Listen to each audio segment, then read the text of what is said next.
आप ठीक तो है ना? पता नहीं, एक तरफ तो बहुत खुश हूं, लेकिन दूसरी तरफ दिल पर बोझ है। इस कैफियत से कैसे निकलूं नहीं जानती। कुछ अजीब सा लग रहा है मुझे तो। अगर चाहें तो मुझे बता सकती हैं। वो दरअसल बहुत लंबी कहानी है, तुम्हें बहुत सी बातें मालूम नहीं। लगता है कि मामला काफी पेचीदा है। मेरे पास बहुत वक्त है, क्यों ना आप शुरू से ही सुना दें? तुम बिल्कुल फरिश्तों जैसी हो दिलान। तुम्हें हर चीज बेहतरीन मिलनी चाहिए। बहुत खूबसूरत लॉकेट है तुम्हारा। मेरी अम्मी की निशानी है। बहुत गहरी मोहब्बत लगती है तुम दोनों के बीच। जी बिल्कुल, ऐसा ही है। खुशी हुई तुम्हारे और तुम्हारी माँ दोनों के लिए। मैं तुम्हें और परेशान नहीं करूंगी। अल्लाह हाफिज।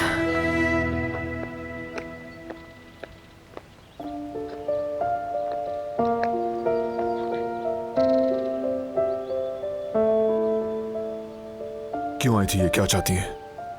कुछ समझ नहीं आया मुझे। लग रहा था कुछ कहना चाहती हैं, मगर फिर रुक गईं। जो भी हूं, मैं उन पर बात नहीं करना चाहता। तुम्हारे लिए एक खुशखबरी है। वाकई? हाँ, बाबा ने न्यूज़ दी है। नवीन साहिबा का फोन नंबर और एड्रेस दोनों मिल गए हैं। वो कहीं करीब में ही है, मैंने गाड़ी भेज दी है, वो उनको लेकर आएंगे। वो वाकई आ रही है?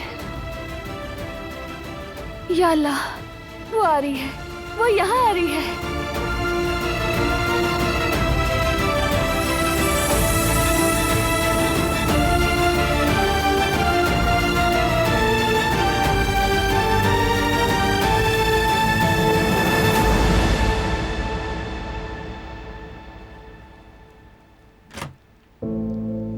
ओह, मेरी प्यारी बीवी आ गई। खुश आमदीद। मैं तुमसे बात करने आई हूँ फरात। तो करो ना बात।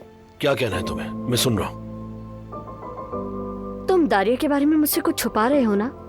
मेरा दारिया से अब कोई ताल्लुक नहीं है। मैं क्या छुपाऊंगा तुमसे? वो तो अब अपनी सजा काट रही है, कैद में है वो। जो भी है सच बताओ मुझे। मुझे जानने का पूरा हक है। बीवी हूँ तुम्हारी। हाँ, मैं जानता हूँ कि मेरी बीवी होने के नाते हर चीज जानने का हक है तुम्हें। आई एम सीरियस फरात। मैं भी सीरियस हूँ, मजाक नहीं कर रहा हूँ तुमसे। कह रहा हूँ कि कुछ नहीं है, कुछ भी नहीं है।